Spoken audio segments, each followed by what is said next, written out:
When Donald Trump ran for office, both his Republican opponents for the nomination and, of course, his Democratic opponent for the election claimed that he was fantasizing when he thought that the U.S. could create more manufacturing jobs, that manufacturing could increase, that tax cuts could get the economy ginning up at a 4 or 5% growth. And right now, that's exactly what's happening.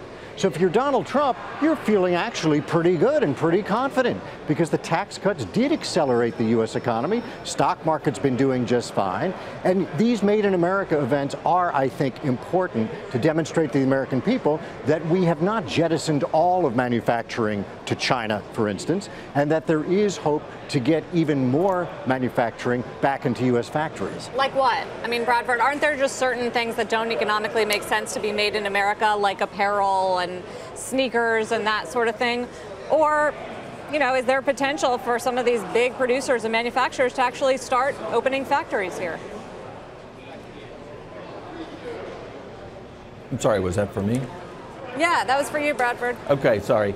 I think that the whole structure of international trade has been to encourage globalization to the extent that this administration is seeking to insulate this economy from international supply chains. Some of that manufacturing could return, but that's going to depend on a company by company and industry by industry basis.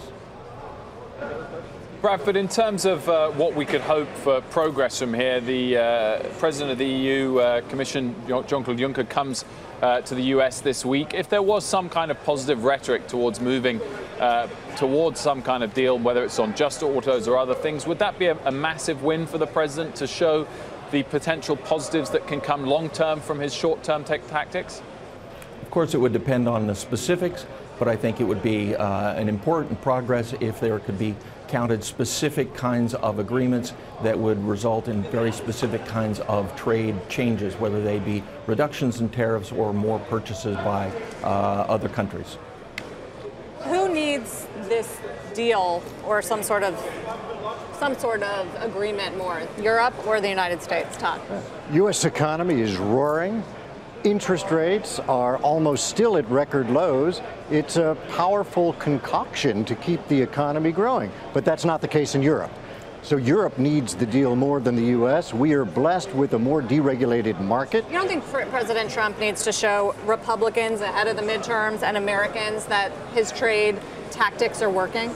Well, I do think there's a risk. Look, many American farmers are quite upset because soybeans, pork, cattle, other products are now facing tariffs abroad. So the president is losing support in certain districts, but he's playing a pretty big game here. And the Wall Street Journal just today reported that his approval ratings are higher than they've been in his presidency so far. So he's feeling as if he's got a pretty strong hand. Hey there, thanks for checking out CNBC on YouTube. Be sure to subscribe to stay up to date on all of the day's biggest stories. You can also click on any of the videos around me to watch the latest from CNBC. Thanks for watching.